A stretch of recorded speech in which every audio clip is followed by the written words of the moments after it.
When did your feeling about something is very wrong here turned out to be true? I came home to my mom supposedly out for a walk and my little brother seeming worried she hadn't come back yet. I noticed her keys were hanging up. I had a sinking feeling something wasn't right. Why not take your keys? Anyway, long story short, she hasn't gone for a walk.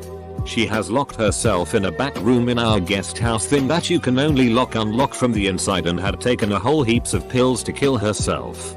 She survived. This was over 15 years ago. Still haunts us. She was dressed in her wedding dress. My parents had just divorced, it wasn't nice.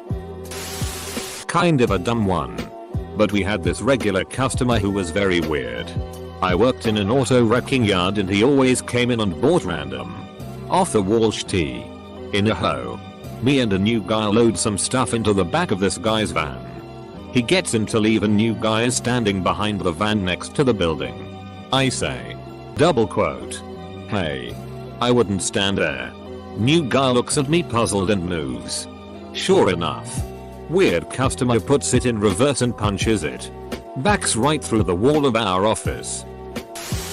My brother and dad lived in a different state. And my brother was in the hospital recovering from an accident. My first weird feeling was when I was booking the flight to see him and I was considering cancellation insurance. Double quote. What if something happens to my dad and I have to fly out sooner? I shrugged it off. My dad was doing fine. 2 weeks later, my brother tells me that my dad was visiting and went home early because he had evidently caught something and wasn't feeling well. I got a really bad feeling and called him. It went to voicemail. He did say he was going to bed early and it was about bedtime for him. I said I heard he wasn't feeling well and wanted to check in. And that I really loved him.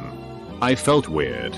But my dad would have been royally PSSED if I called 911 to his house because he was under the weather and decided to sleep it off. I decided to wait until the morning. Morning comes. Nothing. My brother sent his friend over. No answer. Friend goes in the house.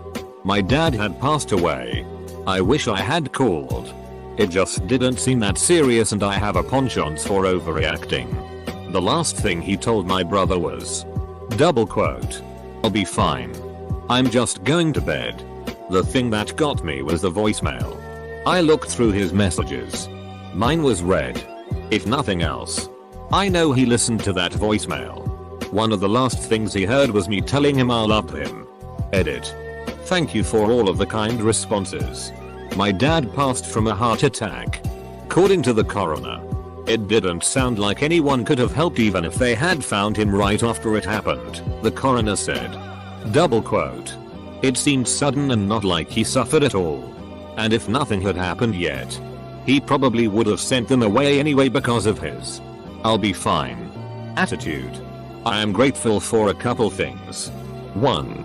Both of his parents passed before I was old enough to remember them. And he spoke openly about all of it, as well as his own mortality. I think that helped me tremendously in dealing with the same. 2. He was always sentimental. I knew that him hearing me say, double quote, "I really love you. Bye," meant something to him. I knew he felt the same way because he used to send me random messages about how happy he was to be a dad and how much he loved his kids. From this experience and a couple others, I've learned to speak up when I feel something is off. I may be wrong. And I have been plenty of times. But nothing is wrong with calmly speaking my mind or taking precautions when concerned. Bad things can and do happen. It doesn't mean they will. And it doesn't mean I have to overreact when I don't know what's going on. But also, sometimes shit just happens. Make sure the people you love and care about know you love and care about them. My dad did something like this while driving. Carload of family. Zipping along as he was prone to doing. Then, just before a blind corner, slowed right down for no apparent reason. Like, slowed a lot more than necessary. A second or two later another car comes around the corner on our side of the road. Would have been a head-on had dad not felt the uncanny urge to ease up. I tend to slow down at harrowing looking blind corners. For this reason. Same. Whenever there is a situation while driving where another driver could do something stupid, I assume they will do it and act accordingly. I've avoided so many accidents this way. I hadn't been feeling well for a few weeks. Shortness of breath despite being pretty athletic and could feel my heart pounding. I saw my doctor who suggested anxiety, prescribed some meds, and sent me on my way. But I just had this feeling. A few days later I woke up and had trouble walking to the bathroom without losing my breath. I don't know why it even came to mind, but all I could think was something is wrong. This isn't anxiety. I need to go to the ER. Apostrophe. So I walked myself to the hospital and asked if it was possible I had a blood clot. I was reassured that if it was a clot in my lung there was no way I could have walked to the hospital. Convinced them to test me anyway and it was a pulmonary embolism. Listen to your instincts, friends. Finally, I can tell this story. I'll never forget it. I was with a large group of friends including my brother, and we were playing manhunt outside at night. For those who don't know, manhunt is just like hide and seek, but it's outside and is a little more complicated. My brother and his friend decide to go into a snowmobile trailer to hide. And I told them I'll hide under the trailer. Little did I know, the trailer was balancing on 2 wheels. As I was under the trailer, I suddenly got the worst feeling that I needed to get out of there. I can't even describe the feeling, but I got out quick. Seconds after I got up, they made the trailer unbalanced by getting inside and it crashed exactly where I just was.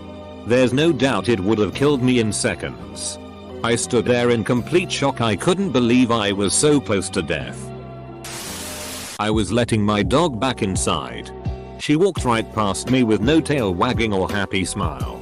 Walked right through the kitchen without wanting a treat, and went straight to a doggy bed. I knew something wasn't right. And within 10 minutes we were in the car to the emergency vet. She had a tumor rupture apparently. It was clear what needed to be done. Still breaks my heart. Came home very late one night. My parents and sister were already asleep. House felt funny. Dogs were barking in a strange way. Looked around and noticed that my stepmother's car was not in the driveway but her purse was in the kitchen. My dad's wallet was not on its usual place. Caught someone creeping around in the backyard. The commotion woke everyone up. Creeper was one of my sister's friends. Turns out, her friends decided to break in due to the fact that my parents never lock the doors and the dogs all knew them. Steal my dad's cash and credit cards and take my stepmother's car for a joyride. Since she drove a Toyota Corolla, I have no idea why. We found the car in the next subdivision. Why Creeper Boy was not with his buddies. He was figured he could double back and spend some quality time with my sister. And my timing was just about perfect. He ended up rolling on his buddies and getting a reduced sentence. His parents were pissed at me more for injuring their little boy than they were at him for breaking into people's houses and stealing cars. Not creepy or crummy or anything, but I'll never forget it. Christmas 2002. I was home from my freshman year of college. The vibe in the house had been really strange and tense since I got back. On Christmas morning, my mom gives my dad a really heartfelt, personalized present. My dad gives my mom an expensive but generic looking bracelet with some diamonds in it. She starts openly weeping. Something was not right. He told us he was leaving the next day and moved out immediately into the house of the co-worker he had been sleeping with. It was not a good time. Edit. Really did not expect all the upvotes on this one. So, to answer the multiple questions, we're all 5x5. My mom spent a long time very depressed and not sure what to do with her life. I was angry for a long time. My younger siblings were angrier for longer. Mom is doing great on her own now and dad is happily married to said co-worker. Way happier than he ever was with my mom. Still some lasting bad feelings. But we're all pretty good. I was driving home late one evening, and I had the strongest feeling that something was wrong. At the time, this meant that I took the long way home because I thought my subconscious knew there'd be some speed traps on the turnpike. Next morning, It turns out a drunk driver caused a huge multi-car accident in the exact stretch of road I would have been driving on. Driver and 2 others were killed. And another 5+ people were injured. I'm not a superstitious person by any stretch. But this is always something that's made me wonder. My wife and I were renting for a few years when we decided to take the steps to buy our own house. We had enough for a deposit and had a mortgage quote arranged. We went to look at a number of houses and found one that we really liked, so decided to put our offer in.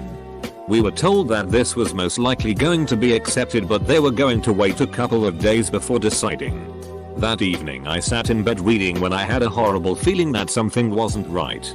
The next day I told my wife that I wasn't sure about it and convinced her that we needed to retract our offer. So we did. The next 2 weeks were a nightmare.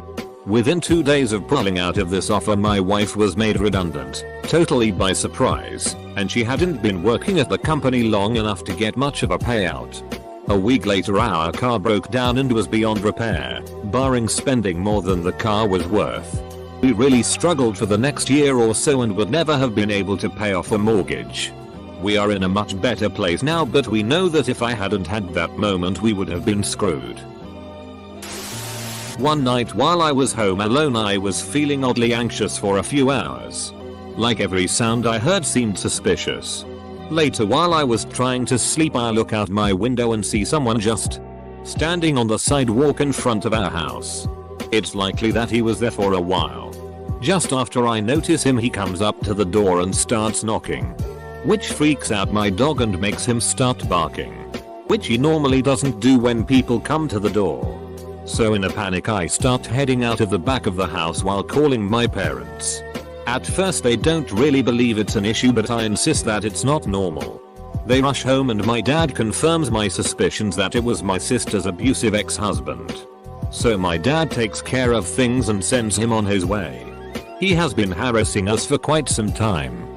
But now he's homeless, so trying to get a restraining order has been a struggle. He likely wasn't planning anything violent. But it was definitely the first time I've sensed something being wrong. And it really freaked me out just how much I felt it that night. I'm already a nervous flyer. One time I was taking a flight on American Transair from PHNX to Vegas or vice versa. Don't remember. Anyway, the engine started up and all of the hairs on the back of my neck stood up. I could swear that the engine on my side of the plane sounded funny. Just as we started to taxi, the engine blew up. Flames and thick black smoke started coming out of it. They shut down the engines and had us disembark. They offered us an alternate flight. I walked as fast as I could to the rental car counter. If there was something wrong with the engine causing it to vibrate at a low frequency, you may have sensed it. Low frequency sound below your hearing threshold can cause goosebumps, a feeling of being watched, or other strange sensations. Weird answer. I know. But one day many years ago I was boiling the kettle to make tea and suddenly thought, what would I do if my kettle broke? I don't have a spare. Thing is, I was instantly freaked out because it felt like it wasn't my thought. That's all I know how to describe it. Such an anodyne thing to think, but it was like an external thought had been placed in my head from somewhere else. It made me really uncomfortable. Such a strange sensation. Several hours later when I was making tea again, as the kettle was boiling, a blue spark suddenly flew out the base and it died. I had to buy a new one the next day. Edit. Yes, I am British. I often drink my own blend of tea, which is a mixture of Assam and Earl Grey. I leave the water to cool slightly for a few minutes after boiling before I add it to the leaves. I would never put the milk in first. The highway that I take home from work had just been repaved and none of the lines were painted on yet. Except for the lines in between each lane, there were no lines painted for the shoulders yet. But plenty of space to pull over to the shoulder part of the highway without impeding traffic. On one particular day, there was a city truck parked in the shoulder. I got over to the left lane to give them plenty of space, but knew that the guy on the driver's side opened his door way too wide for being next to 70+ mph traffic and was walking way too close to that traffic. I immediately thought that wouldn't end well. I get home, And as I'm watching the news an hour later, there was a crash on that highway. At that spot I passed, involving the driver of the city truck. Someone hit him. He was dead on the scene. They, I'm assuming his co-workers, friends, and family, put up a memorial of him at the exact spot that I passed him. To this day, I still get over to the left lane when I'm passing him. The lines for the shoulders were painted on the next day. Edit. This happened in Ohio a few months ago. Late summer I think. So we pass on the left. Which is why I gave him room by getting over to the left lane. Move over or slow down is a law here. I move over when possible. Slow down when moving over is not possible. I'd rather not be the cause of someone not going home to their family that night. I'm not sure what happened to the guy that hit him, but a quick search of his name revealed that no charges were in the works a few days after this happened. I think of the dude daily as I pass his memorial, and hope he didn't suffer too bad. Over 20 years ago when I 17 or so, two of my buddies came to pick me up to get the night started. I got into the backseat of a Geostorm. If you remember those, it was a tiny car made of plastic. As soon I sat down I had a feeling of impending doom rushing over me. I had never felt that feeling before and never felt it since. I immediately was asked to be let out with some excuse and said we would catch up later. I get out and feeling quickly fades, so I go on about day. About 2 hours later I catch up with my other friends and I'm greeted to learn the two that came to pick me up earlier were involved in major car accident. Both were seriously hurt and in the hospital. This accident happened about 10 minutes after they tried to pick me up. They both survived. The car did not survive though, and it was struck in the passenger side rear right where I was sitting. I'm pretty positive by seeing the damage done that I would not have survived. My mom called me when I was out with a friend. She told me my brother didn't come home last night. She was very worried, even though this is not the weirdest thing for a 21-year-old. I went straight home. We both felt like something bad had happened. At home, his phone was on the couch in the living room, so we couldn't contact him. Called the police etc. A week of investigation later his body was found. He had drowned himself in a nearby lake. Miss him every day for almost 3 years now. As a teenager, I used to help an elderly neighbor maintain her home, yard work, painting, etc. Close bracket.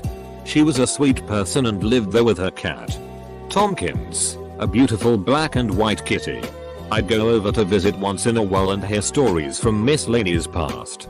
Then I noticed that her customary nighttime lights weren't coming on in her living room or kitchen for several days in a row.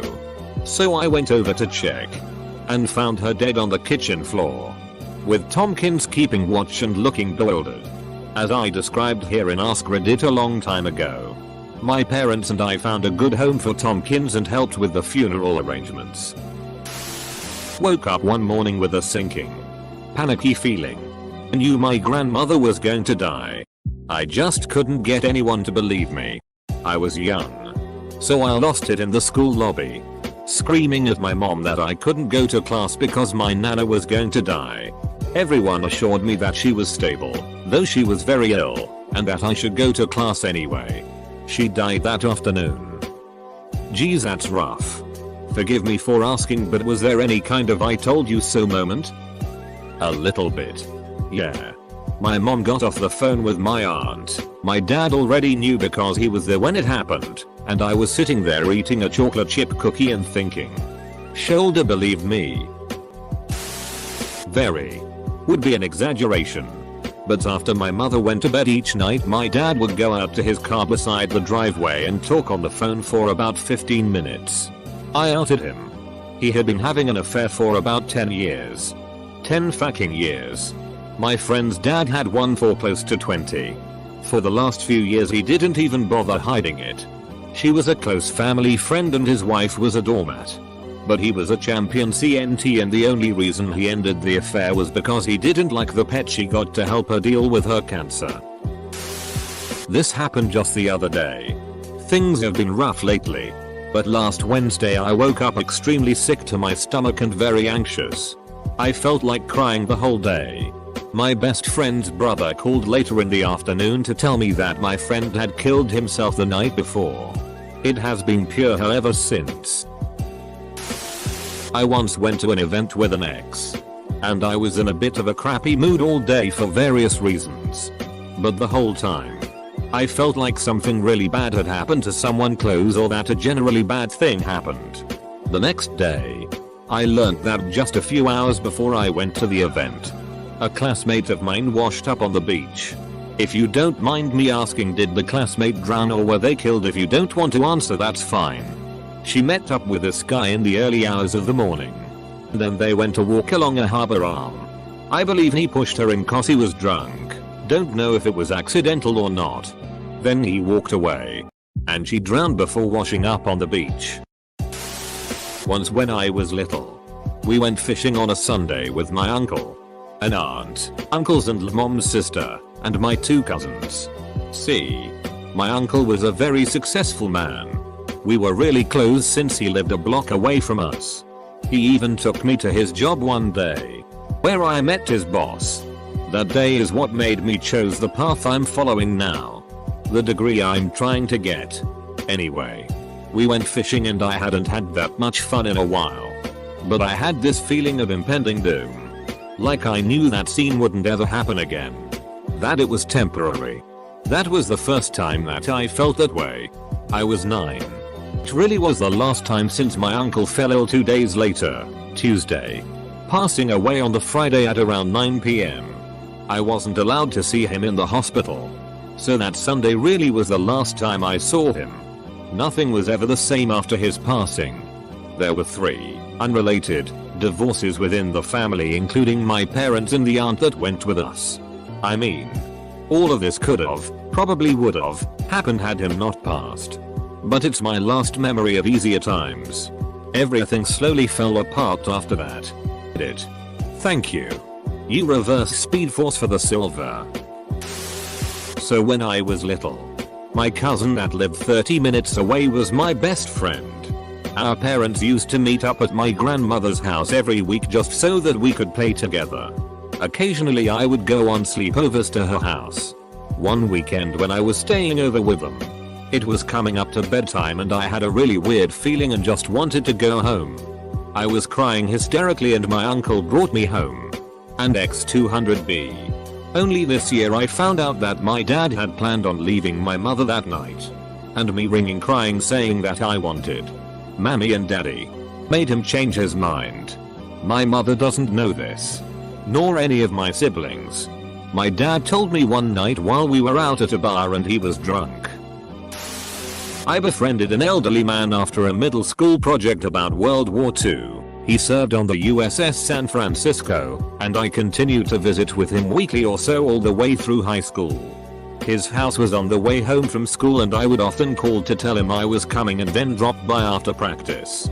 Being a 92-year-old man, he didn't have a ton going on, but occasionally had appointments and such that took him out of the house. One day I called and he didn't pick up the phone, not super strange, given the aforementioned appointments. But I just had this sinking feeling in my chest that no matter how long I waited, he was going to pick up the phone. Got a call the next day from my middle school teacher, who also regularly checked in with him, telling me that he had passed away. I got to speak at his service and I'll always remember our time together. R.I.P. Gene. Edit. Thanks for the gold. Kind stranger. The other 4 starters on my basketball team and our coach died in a car accident 22 years ago this past Saturday, the 8th of December, 1996. In the week leading up to the trip we all had some sort of Final Destination style premonition that it was going to happen. Whether it be by dreams or just ill feelings towards it. I was ill the morning of, otherwise I was scheduled to also be in that vehicle. But as a result I was late and they left before the other vehicles. I got to school and traveled with other friends instead. This was about 25 minutes later. We hit a traffic jam about an hour and a half into the trip. My friend's dad said, "It looks like someone's had an accident. I hope everyone is okay." It wasn't for what felt like an eternity that we could see what happened. I will never forget the moment of absolute terror where my heart just sunk in the sight of my coach's 4WD having been obliterated by a big semi head-on. Etched in my memory forever. Rest in peace, my family. It was Mother's Day and I had woken up hungover and had to travel up to St Andrews from Edinburgh from my girlfriend's. I had work in the morning that I could see far enough. When I got on the bus, I sat down and suddenly felt a sharp pain in my shoulder. I thought nothing of it and fell asleep. I woke up and stared out at the grey little towns I passed through. I remember feeling very sad. I'd been away from home so long and I missed being with the family. The pain came back then and started in my elbow and fingers too. In that instant I started crying because I just knew that it was cancer. I was 24. I pushed it to the back of my mind for weeks, then saw my GP, a physiotherapist and 2 shoulder specialists. I eventually convinced myself that it was a pulled ligament or trapped nerve, but then after 2 months of waiting and a bone biopsy I was told I had a high-grade stage 2 osteosarcoma on my upper humerus. 6 months later, 1 successful 4/4 amputation and some lung metastasis thrown in for fun, and I'm sitting here completely bald, high as a kite, telling the internet I have cancer. Things are looking up though. My love to each and every one of you. Personal 1. I was home alone and my cousin called me at 11 PM and I was tired to pick up and thought about calling him tomorrow. I went to lay in bed. After a couple of seconds I had a weird feeling about the call. I didn't answer and I called him back just to tell me my grandmother passed away and that I should tell my parents and my aunt, his mother, booked 2 flights for my parents immediately to get there for the funeral. When I was in 6th grade, I got a weird tingly feeling in my molars and felt like something was just off about my day. The feeling was really strong around recess time for the younger elementary students. 1st through 3rd had recess about 15 minutes before the 4th through 6th students. My brother was in 2nd grade at the time and I remember looking at the clock and just thinking I felt really off. School day ends and I get picked up by my dad, not my mom, which was unusual. We head to the hospital where my brother had been hospitalized with a pretty nasty double break in his left arm. I asked what happened and was told that he broke his arm at recess that morning and had been brought in for surgery to straighten the break or something to that effect. Years later I got the same feeling, and for some reason thought of my father. Thankfully he was only in a fender bender that day. My dad was 6. Dad heard a clap of thunder and immediately told the babysitter to call someone because my dad's been struck by lightning. My grandfather had in fact been struck directly by lightning while playing golf with my grandmother. The electricity entered his shoulder and out his ankle. My grandmother resuscitated my grandfather and he lived to be over 90.